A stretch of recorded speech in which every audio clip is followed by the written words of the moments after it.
বাংলাদেশকে আমরা সবাই জানি নদীমাতৃক দেশ বলা হয় এবং বাংলাদেশের ভূমির উপর অনেক ধরনের ফিচার আমরা দেখতে পারি। বিভিন্ন জায়গায় বিভিন্ন ভূমিরূপ দেখতে পারি। সিলেটে গেলে একরকম ভূমিরূপ, ভোলাগঞ্জের সাদা পাথরে ছেয়ে গেছে সিলেটের এক অংশ, আবার চট্টগ্রামে গেলে এক রকমের ভূমিরূপ। এই ভূমিরূপ কি পঞ্চগড়েও দেখা যায়? দেখা যায় না তো। আবার যদি চলে আসি খুলনা, সুন্দরবন, বরিশাল, সেই অংশের ভূমিরূপের সাথে বাংলাদেশের ওই বাকি অংশগুলোর ভূমিরূপের কিন্তু বিশাল পার্থক্য। এই যে ভূমিরূপের এতখানি পার্থক্য, এগুলো আসলে তৈরি হয় কিভাবে? ভূমিরূপের এই পার্থক্যগুলো কিন্তু তৈরি হয় নদীর কারণে। আরও অনেক কারণ রয়েছে, তবে বাংলাদেশে ভূমিরূপের পার্থক্য হওয়ার অন্যতম একটি কারণ হচ্ছে নদী। আজকে আমরা দেখব নদী তার চলার পথে বিভিন্ন জায়গায় কি কি ধরনের ভূমিরূপ তৈরি করে। তবে তার আগে আমরা একটু শুরু করি। যেমন তোমরা এখানে বাংলাদেশের বিভিন্ন নদীর একটা ম্যাপ দেখতে পাচ্ছ। তোমরা কি জানো নদীর একটা নিজস্ব জীবনচক্র রয়েছে? একটা নদী যখন পাহাড় থেকে নিজের যাত্রা শুরু করে, এই যাত্রা পথে সে তিনটা পর্যায় অতিক্রম করে। এর প্রথম একটি পর্যায় রয়েছে, যেই পর্যায়টিকে আমরা আপার কোর্স বা প্রাথমিক পর্যায় বা শিশু পর্যায় আমরা বলতে পারি। দ্বিতীয় একটি পর্যায় রয়েছে যেটাকে আমরা মিডল কোর্স কিংবা যৌবন পর্যায় বলতে পারি, এবং তৃতীয় একটি পর্যায় রয়েছে যে পর্যায়টিকে আমরা শেষ পর্যায় কিংবা লোয়ার কোর্স কিংবা বার্ধক্য পর্যায় বলতে পারি। অর্থাৎ একটা নদী শিশু থেকে অবস্থায় শুরু করে একদম বার্ধক্যে উপনীত হয় এবং পরবর্তীতে একটা সাগরে এই নদী যখন পড়ে তার মাধ্যমে এই জীবন চক্রটি নদী পূর্ণতা লাভ করে। তো এখন যদি আমরা 3D ভিউর মাধ্যমে এই পুরো নদীর জীবন চক্রটি নিয়ে আমরা আলোচনা করি।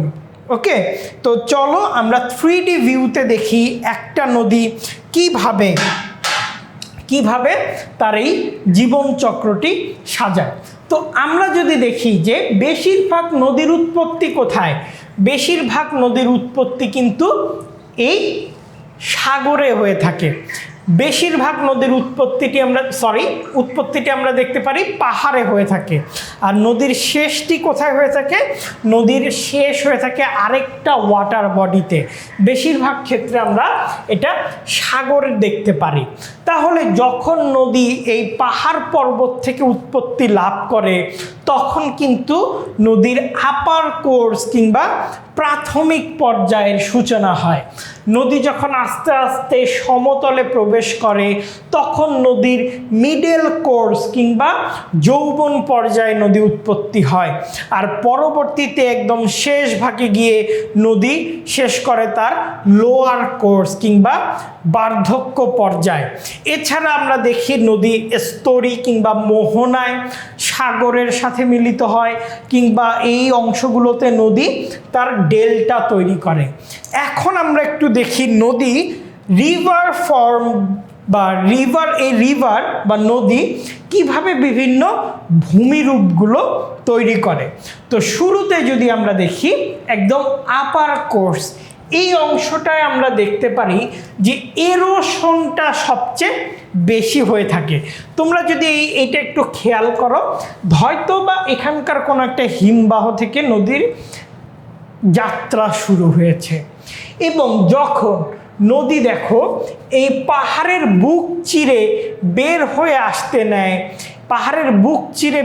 আসতে নেয়, তখন বিভিন্ন ধরনের পাথর বা ক্ষয়িত পদার্থ দেখো নদী আশপাশ থেকে ক্ষয় করে, এবং এই যে নদীর এই অংশটা, নদীর যে ভিতরের অংশ, নদীর যে উপত্যকা, এই উপত্যকাটি একদম নিচে নামতে শুরু করে।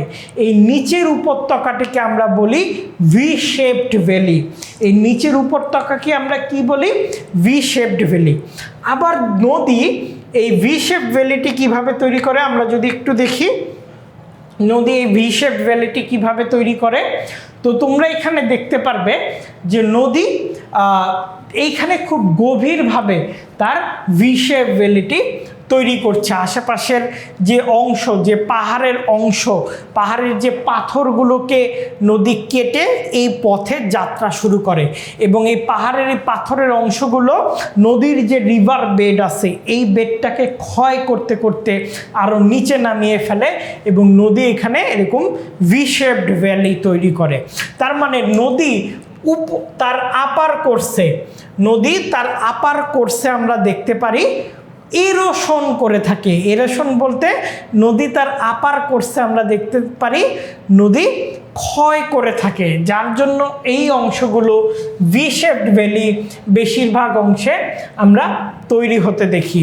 তার মানে তোমাদের কাছে নদীর এই আপার কোর্সটি কিন্তু অনেকটাই ক্লিয়ার।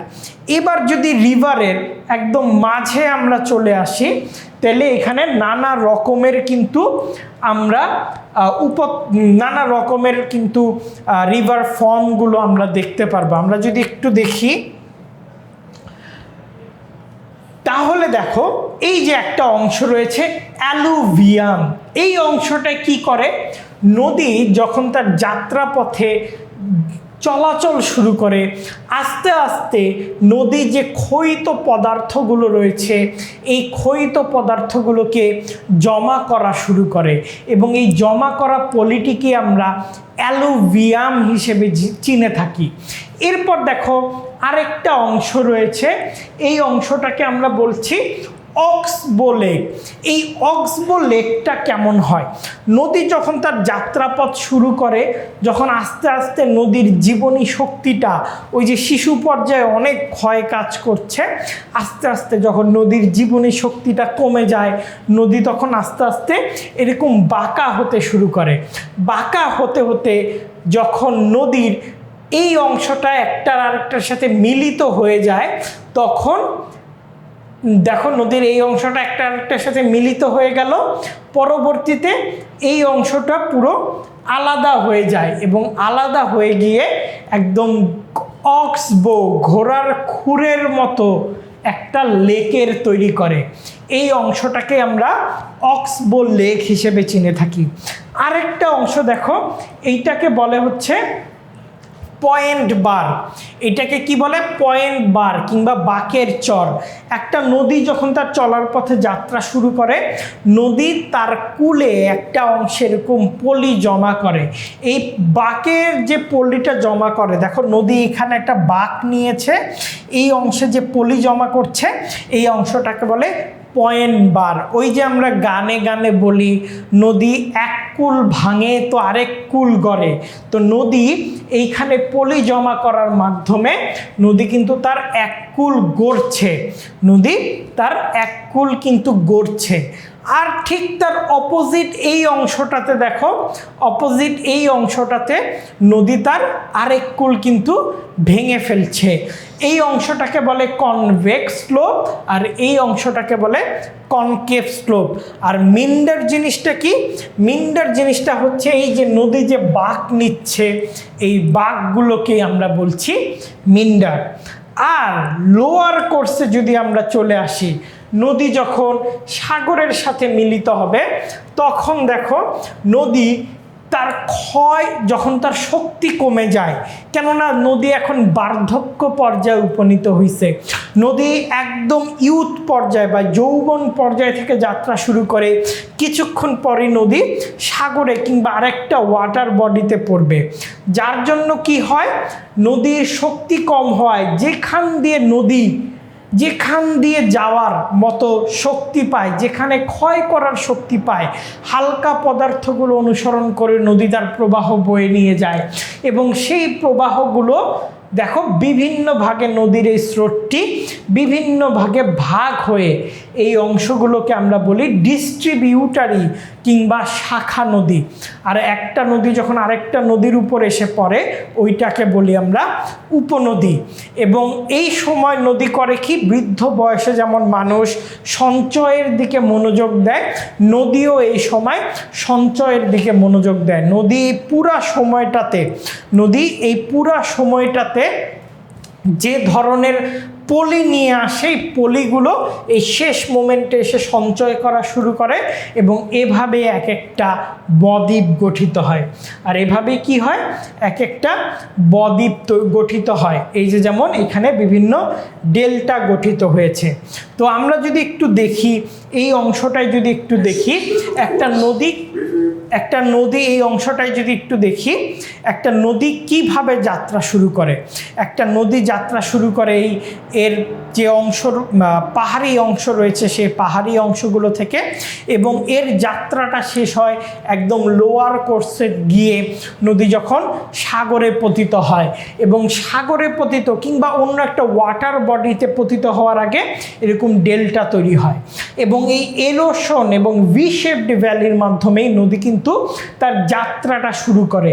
এবং এই অংশটা দেখতে পাচ্ছ খুবই গভীর খাদ, এই অংশটায় খুবই গভীর খাদ দেখতে পাচ্ছ, এবং এই গভীর খাদ নদী যখন প্রবাহিত হয় আশেপাশের অংশকে ক্ষয় করে দিয়ে নদী তার যাত্রাপথটা প্রবাহিত হওয়া শুরু করে, এবং প্রবাহটা একদম মাঝ দিয়ে যখন বয়ে যায়, নদী বিভিন্ন বাঁকের মাধ্যমে বয়ে যায়।